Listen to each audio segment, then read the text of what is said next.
You're listening to the Good Question Podcast with Richard Jacobs. Our goal is to make each of our guests exclaim, that's a good question. I don't know the answer.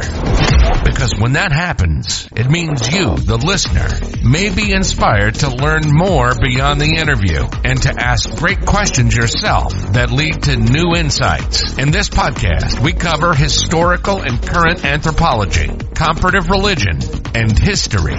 Welcome, and let's get started. Hello, this is Richard Jacobs with the Good Question Podcast. My guest today is my favorite insurance agent. I work with him on many policies. His name is Grant Johnson. He's a principal at Varde Insurance, V-A-R-D-E. So I wanted to interview him and get some of the knowledge that I've learned from working with him to help other people, whether they're in real estate or in business. Because there's a lot of nuances of insurance I've discovered, some the hard way, that I think will be helpful for people to know about. So welcome, Grant. Thanks for coming. Hey, well, thanks for having me. And I really enjoy the ring of that of my favorite insurance agent. I appreciate that. Oh, no problem. Well, I've worked with different insurance agents, and a lot of them, they just sell you the policy and then that's it. You never hear from them. But you've been great with questions and, you've been tolerant to me calling and asking about all kinds of situations. And so I really appreciate it. Yeah. So we deal a lot with insurance on properties, rentals and things like that. So I wanted to ask you first, when it comes to insurance on homes and rental properties and things, what are some of the things that people should look for? So let's say they're an investor and they buy a property and at first it's vacant and they're going to fix it up and they're going to put renters in it or they're going to sell it. What are some of the things that they would need to know about insurance beyond just get a policy and make sure in case it burns down, it's protected? Yeah, great question. I'd start the answer to that question and say the main thing to know, especially right now in the insurance market around the nation, is that insurance is changing rapidly. Insurance has really changed the last 2 years. I'm sure you've felt that, and many other investors and homeowners have seen that. And so it's not the same kind of game that it used to be just a few years ago, where insurance was pretty easy to access and to get a policy, and insurance carriers were fairly easy to just write a policy pretty quickly and get it done. They're now really looking at closer inspections of policies. They're really narrowing down their market, and this is almost every single insurance carrier in the nation. And so it's a little bit more red tape to get a policy for any type of property in and around the nation. And so the couple of key things to look for always in insurance: the newer the property, the better typically, right? Because in theory, the newer the home, the less risk it might be. If you have a home that's 2 or 3 years old, that's probably going to be less risk than a 100-year home. And why is that? Is that because the code has changed or the materials used have changed? Like no more asbestos? Like what's the reason for that? Yeah, everything you just mentioned and more. There's, you have just natural wear and tear on everything within that home. You think about the main things in a home besides a weather event that could occur that would be a claim. It would be, the HVAC system, something catching fire, which is the code or not up to the latest code of wiring. It could be old wiring. Many insurance carriers are now restricting or not insuring homes that have certain type of electric panels. And so if it is there's 2 or 3 different panels that they will verify or check in different forms or fashions. And if it has those, they don't want that property. They will not insure it.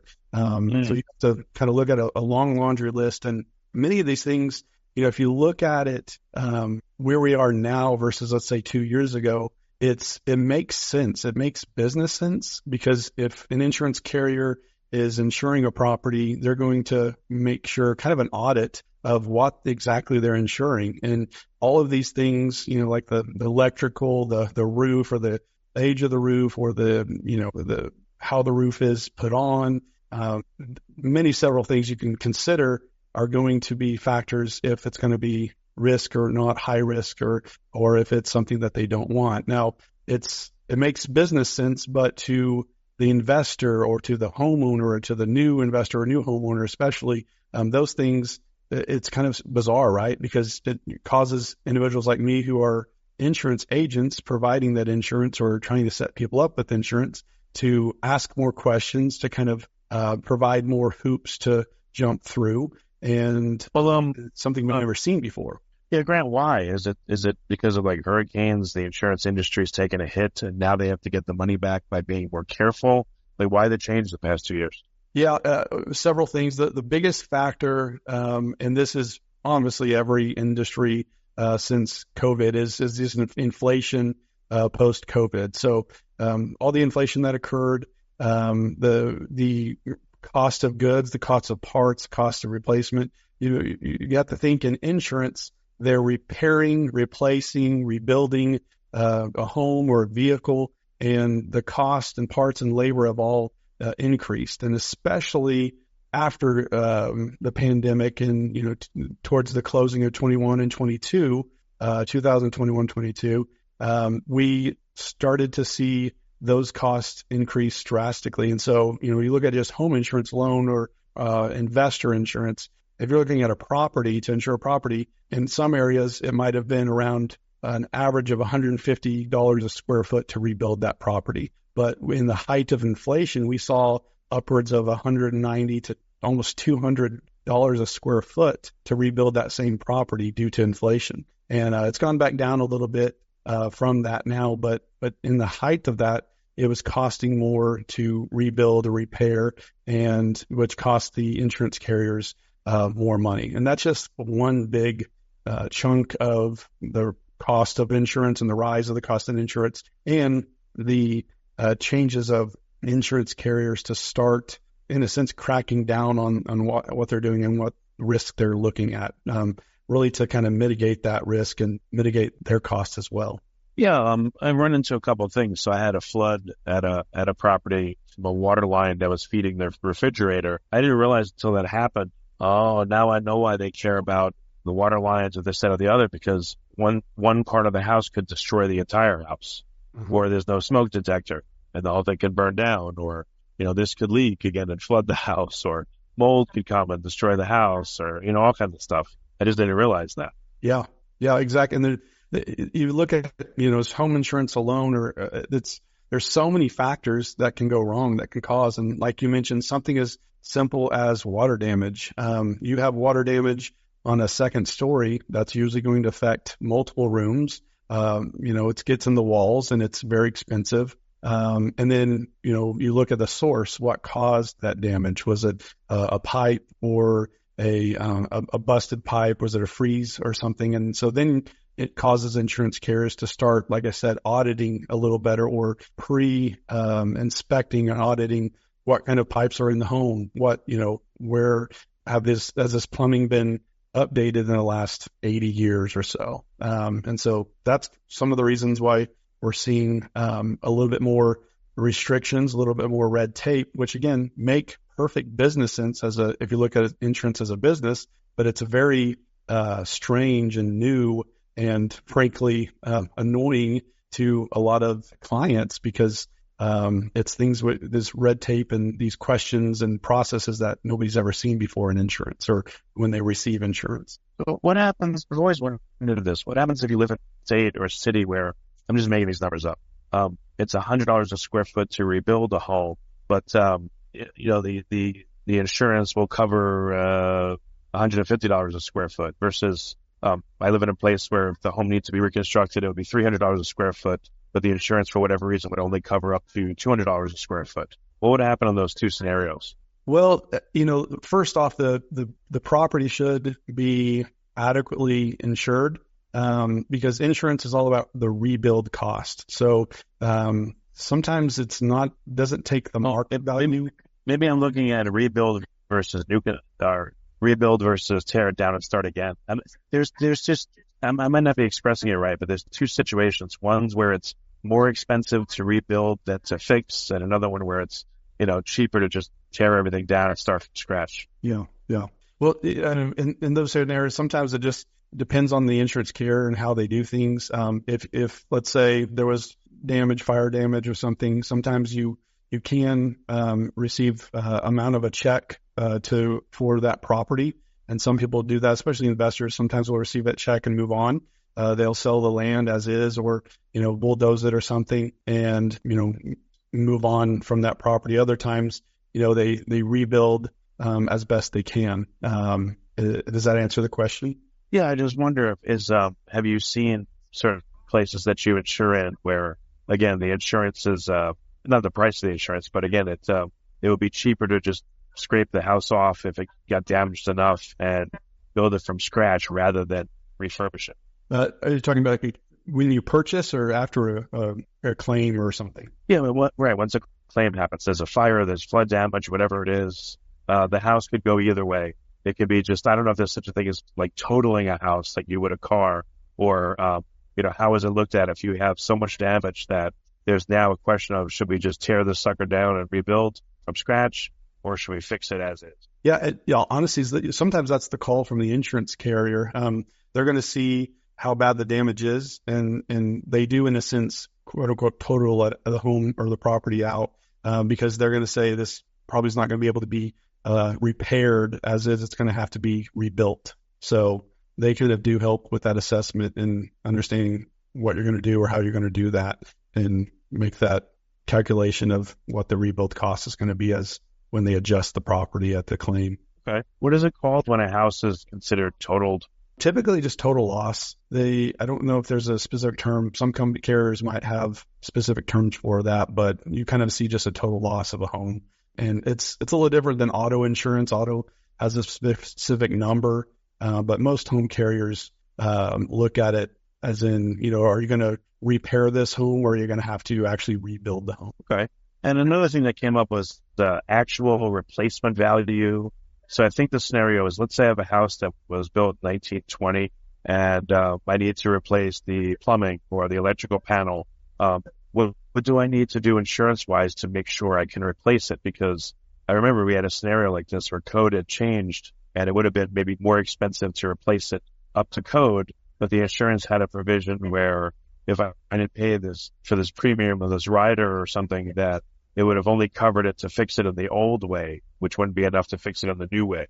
Yeah. So if I understand right, the question would be, or the answer is, you want to make sure that you have building codes coverage on your property, because if you do not have that, then the insurance company will not pay the cost to build up to code. And sometimes that is several $1,000s, several tens of $1,000s, depending on what needs to be done, what needs to be changed. I'll give you a good example. There was a client that came to us with previous damage that was fixed, and she had told us a story that her previous insurance company did not provide building codes coverage to her.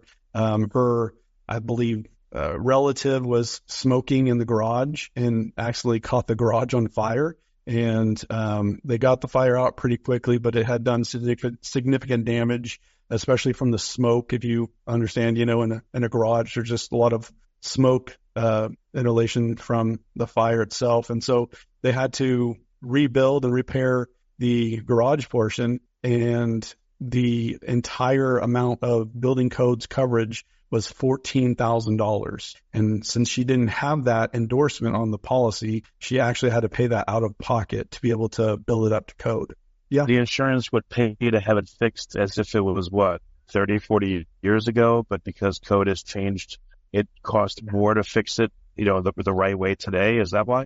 Yeah, exactly. Yeah, because it's more to fix it with those codes. And so if the endorsement's not there, then they will not pay for that. But the issue is that to rebuild it correctly, you usually have to have a licensed professional, whether it's plumbing, electrical, contractor, and they have to build it up to code. So there lies the issue of, you might get a total claim for $40,000, but you have to rebuild the section of the property for $60,000, because 10 of that has to be building codes, but that 10 has to come out of your pocket because you didn't have that building codes coverage. So will most insurance, you probably can't trust that every insurance agent will know about this. what should people say if they want to make sure it's addressed when they're getting a policy? What do they call it? Yeah, so it's usually two terms. It's either building codes coverage, which is pretty fairly known for most people, but other companies might call it ordinance or law. And so that's the same type of coverage, but it comes by different names depending on the insurance carrier. So building codes is pretty familiar for most agents, and that should be what people should ask about. And if they don't know, then you might look it up in that area or something. And I would hope your insurance professional, your agent would know what that was, or be able to locate it. So definitely. So it's going to cost probably a little bit more for this endorsement, but if you don't get it, you have an older property, you're looking for trouble. Exactly. Yep. Anything really over about 10 years, depending on the area, you're going to really want to have building codes coverage on. We have it as standard practice at our agency that we provide that for everybody, and then we discuss what that is and what why it's important to have it. It's usually, I hate giving out numbers because it's so different for every area, every state, but it is very, very inexpensive when you look at the grand scheme of things. It might be, let's say, for example, $50 a year, or possibly up to $100 a year to have that. Some carriers might be more. Let's say if it's $250 more, yes, that's $250 more, but pay $250 a year and to not have to pay $15,000 at a time of claim is worth it for most people. Yeah. Okay. And then what about I had to replace a roof, and they talked about depreciated value. So let's say I buy a house and the roof's already 8 years old, and something happens, it leaks, and I need a roof replacement. What will the insurance try to do to get out of paying me to actually fix the thing? Well, that's becoming an issue more and more now, especially as insurance carriers are, again, cracking down on things. We work in Oklahoma, Kansas, and Texas primarily. We're located in Oklahoma, and Oklahoma is a different animal when it comes to insurance for sure, for many reasons. And the roof is a big, big factor when it comes to insurance in Oklahoma. And so it's different every state, and it's different with some carriers. But the thing that they're looking at that have changed is, they're really cracking down on looking at the age of the roof, especially in Oklahoma. Most carriers are predicating the rate and certain coverages on the age of the roof. And so if in the past, agents and clients might guess or have an estimated guess on the age of the roof, but now they want a really close detail on that. It's kind of hard to have that because when you're buying a new property or a home, sometimes the buyers don't have that information or it's not passed. But they are going to look at several things of specifically the age of the roof, and then the materials of the roof. And, the way that roofs work specifically in insurance adjustments or claims is they have a number of squares. It's usually a couple feet by couple feet, and they count the hail strike. So most carriers, if it's going to be this type of coverage for wind and hail damage, say, then they're going to assess that for how many hail strikes is within this area, these specific squares. And, if it's only 2 or 3, they might not replace that roof at that time. And so that's one way that they won't do a claim. But there's several other things they're kind of going towards is, if what actually caused the damage. One thing you have to look at, especially, in the Midwest is, we kind of experience a lot of things weather-wise. We see really hot heat. Weather gets up to 110 degrees in the summers, and in the winters we have freezing weather. We have rain, sleet, snow, and so it does a number on those roofs. And so if the roof has any type of weather-related patterns on it that's not wind or hail identified, then they might not file the claim. So an example of that is some roofs are really predicated by the way that they kind of breathe. So insulation is key for roofs, especially in the Midwest. And so if that roof is not properly insulated, you have a lot of heat rising, and that heat gets into the roof. Let's say it's a architectural shingle or a composite shingle roof is usually what's called. Those shingles tend to wear out. They expand and contract, and it might create bubbles in that roof eventually. And if that bubble pops, then that is not considered hail damage. That's considered natural wear and tear. And most insurance carriers do not cover natural wear and tear. And so those are things you have to look at and be mindful of, that, it's strictly, depending on the coverage and carrier, it's wind or hail damage. The interesting thing is wind is really kind of hard to claim, and it's getting harder now because it's pretty hard to justify or prove true wind damage. Sometimes it's just an old shingle or shingles that fall off or rip off. And then wind damage is a little more difficult to prove than something like hail damage, where you can prove hail strikes within areas. And then, they obviously go around the property too. They can look at the fence. They can look at the gutters to see if there's other hail strikes around, and makes a kind of obvious case that, there's a lot of hail everywhere. And there's obviously hail at this property, and it has damaged the integrity of the roof and needs to be replaced. So that's one thing. And the other major thing that can be a problem for roofs but won't be covered by insurance companies is, again, the natural wear and tear or the actual roof manufacturer defect. That's becoming a little bit more of a problem because, especially, where we're located in central Oklahoma, we have a lot of roofs that are getting older. We haven't had really significant hail damage in some areas, and the roofs are older, but there might be some damage, but they can't prove that the damage was wind or hail related. And it might be just a defect from the manufacturer. But unfortunately, those types of defects are not covered by your insurance. So that's where you look into a specific warranty from the manufacturer when you put a new roof on. And we try to educate our clients those things. That's very important to have the warranty, especially when you put a new roof on, to make sure that you have the warranty or that you get a warranty in case it's something related that's non-weather or wind and hail related. Yeah, so I guess you can screw up your coverage. Let's say you have an addition put on and it's not permitted, or you have someone that's not a licensed contractor do work. Could that compromise your ability to get an insurance claim if something happens later? It possibly could. That they do want to look at licensed professionals, but depending on the area, and again, each carrier might be different on how they inspect or audit or adjust claims. A lot of times they're not going to, right now, they're not going to go back to look at, was it a licensed professional? But I will say, especially being in a very prominent roofing state, that it kind of goes hand in hand. The more licensed contractor roofers, for example, tend to do better work than the people who might not be fully licensed, or we call them fly-by-nighters, that when there's a hailstorm, they're knocking on doors, they're cold calling you 15 times a day, those types of things, and the work might not be the best. And the main thing with those types of quote-unquote roofers is, what are they putting on your roof? They might quote you something less expensive, but are they putting on roofs or shingles that have been in a warehouse for 3 years, or are they mix-matching shingles or other things like that? But might not be the best thing for your roof and the integrity and the longevity of the roof. Okay. So what happens if I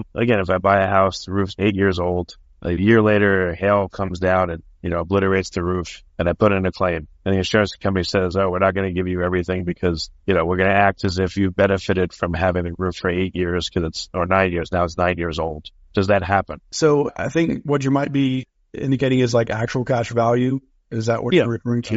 Depreciation for it. Yes. Yeah. So that is all dependent on a couple factors. Again, most carriers, especially in the Midwest, look at the age of the roof and they predicate that full replacement cost versus actual cash value, which is depreciation, on the age of the roof. So some companies look at anywhere from 7 years to 10, 11, 14, 15 years. And let's say if it's 7 years or younger, they're going to have full replacement on the roof. And after 7 years, it's going to go to actual cash value. For instance, not every company, some companies do full replacement for life. Other companies have those restrictions on the age. But if it is, so the policy would be, and the coverage of that at the time of claim would be dependent on the type of policy that the person has. So if it is one that is not full replacement, it's not 100% replacement, it's going to be actual cash value, then it's going to be that predicated on how old the roof is and then how much the depreciation amount is going to be. So that means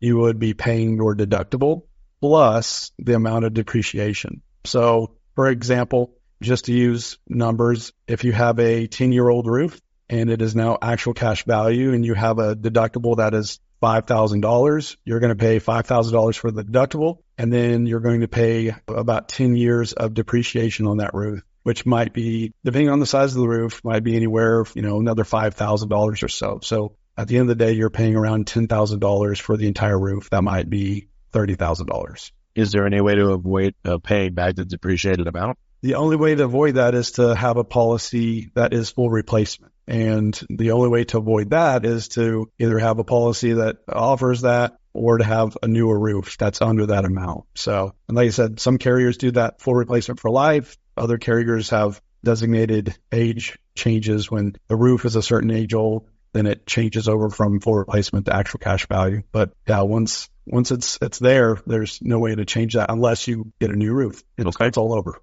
So what about, again, ask you in the beginning of the scenario. So let's say I buy a house and it, needs work and it's vacant. Do I need a certain policy when it's vacant and a different one when I have contractors working in there, and then maybe a still different one when I, let's say I put renters in there after that? Do I need to do anything with my policy as the house goes through these different stages? Yeah, it depends on a couple of things. There's several carriers that will not cover a vacant property. And so, as the insurance professional, it's our job to ask those questions and make sure if the home is vacant or not, to make sure they have the correct policy. Because if it's not covered, then you could either have issues where they're going to find that out, because most companies now do inspections, which means they're going to have a representative drive to the property and look in the front yard and the backyard and assess the risk. And if they can tell that it's vacant, that nobody's living there, sometimes it's easier than not, but then they might flag that as a potential issue and either set to cancel it or non-renew the property.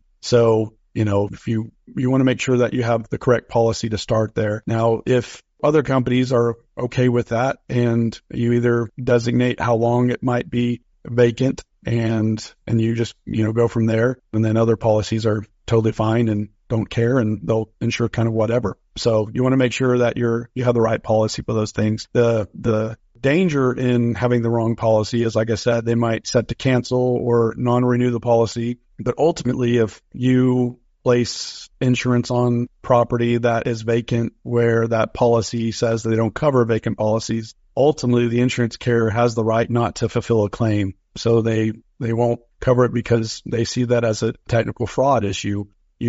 Technically you said it was not vacant, and it is. So could be a problem there. But there are insurers that will insure vacant houses, like at least temporarily, right? Absolutely. Yep. That's right. Okay. What about when you put renters in a property? I've heard some places require the renters have their own renters insurance. Like, what are some of the problems that can happen if you have renters and they do something that, leads to the property being damaged, their stuff stolen, or who knows? Yeah, there's a couple of factors you want to consider when you have renters in a property that you own. You want to make sure that you have coverages that might make sense for you as an investor. So you're going to want to make sure that you have the specific liability coverages. Liability is usually the backbone of insurance property coverage, but you want to make sure you have adequate liability, because if something happens and, let's say the roof crashes in one day on the people living there, they're going to pursue that against you, and your liability pays for that. Other things that we see often are loss of use or loss of rent, it might be called. So if that property has, let's say, water damage or catches fire and you have to repair or rebuild that, people living in the home cannot live in the home at the time. So you as an investor are going to have to make up for the loss of rent that you might be not earning as they're not living in the house or the property. So loss of rent is crucial to have as an investor. And then other coverages like malicious intent, things like that, you might see often where people living in the home might trash the house or, spray paint the building or, rip out plumbing or something like that. That might cost significant damage to the property. And some carriers have that included in the policy. Others have that as an endorsement or a possible endorsement. So you want to make sure you have those types of coverages. And if that's a value of yours to have as an investor, that if something like that did happen, either you're going to pay out of pocket for those damages, the malicious intent, or your insurance is going to cover that. What happens if, God forbid, someone makes your house to a meth lab? What could you do there? Anything? Well, that's from the insurance terminology, there's not a lot that you can do. That's going to be something, well, let's say there could be liability on your end because you own the property, and I'm sure there'd be investigations and things into you if you had anything aware of it, any knowledge. And so if something happened, like somebody, got hurt, sick, died from that, then it could come back on you as well, which is why you want to do things as an investor and a landlord of, properly vetting people and things like that, and having checkups or check-ins on properties. But yeah, it could fall back on your liability, but ultimately, it would be either that or, a civil case or something. Okay, gotcha. Any other endorsements that are common that people need to know about, or any other advice that I haven't asked you about? The water backup. You mentioned earlier, water damage can happen. Most of the time, most insurance companies have already included any water damage in the home, under the home, on the property, if you will, that damages the property. But typically, most companies have a caveat to that they will not cover any water damage that is a result to a water backup or a surge, whether that is within a basement or within the property itself. So sometimes what we might see is the city system or the water system might have a surge, and it creates a large pressure that releases into a home that's kind of a backup, and that water can surge out of the toilets, the sinks, the bathtubs. It can sometimes create breaks in pipes and things, which causes that water damage in the property. Other times we see the cause being something as simple as a tree root that grows into a pipeline that backs up that pipeline. And again, that's water backup. And so that backs up the system. Unfortunately, I don't know why, but it's usually the sewer system, right? Which is very disgusting. And when we train new agents and teams in our agency, we always share that for whatever reason, it seems like this only happens when people go on vacation, because for whatever reason, it happens that people leave for a couple of days or a week and they come back to find that this has happened. And when that happens, it's really unfortunate, because that is literally most of the time sewage water from the backup in their house, which could destroy the furniture, any belongings, the walls, the floors, carpets, you name it. And again, depends on where it happens and what happens if it's first story or second story, which makes it even a worse scenario. But having that coverage as an endorsement is crucial and to have, because if it's not covered, if you don't have that water backup endorsement on, then again, you're out of pocket if it was something caused from a water backup issue. Okay, that makes sense. Yeah, I remember there's probably some movie where someone was sitting on a toilet and a vast amount of water came out of it, shot them up to the ceiling. It's just a silly movie, but it reminded me of that. Right, exactly. Yeah. Okay, well, very good. I know we stuck with home insurance, but we've gone quite a while. So just tell listeners, again, the states, the areas you cover, and how they can get in touch, and the types of insurance that you can offer out of your agency. Yeah, so we're primarily out of Oklahoma, and we serve Texas and Kansas as well. And again, it's Varde Insurance Group. It's a V as in Victor, A-R-D-E. Varde is the Swedish word for value. And our goal is to provide value to people's insurance experience. So, like you said earlier, everybody can provide insurance. Everybody can provide a quote, but we really hang our hat on providing value and education and consultation to individuals and great service throughout the process. And we are located on LinkedIn. We have a Facebook page. We're actually on TikTok and Instagram as well. And we're happy to help anyone that might need assistance and advisement or new insurance. And we do every type of insurance except health insurance right now. So we primarily do home, auto, everything between there, motorcycles, and small commercial and life insurance. Okay, excellent. Well, Grant, thanks so much for coming on the podcast. I appreciate it. Hey, thanks for having me. Thank you for listening to the Good Question Podcast. Please email support@thegoodquestionpodcast.com if you have any referrals to great guests for us to interview. Visit thegoodquestionpodcast.com to hear more interviews. And please help us spread the word by rating and reviewing us on Apple Podcasts, iTunes, Spotify, YouTube, or wherever you listen to this podcast.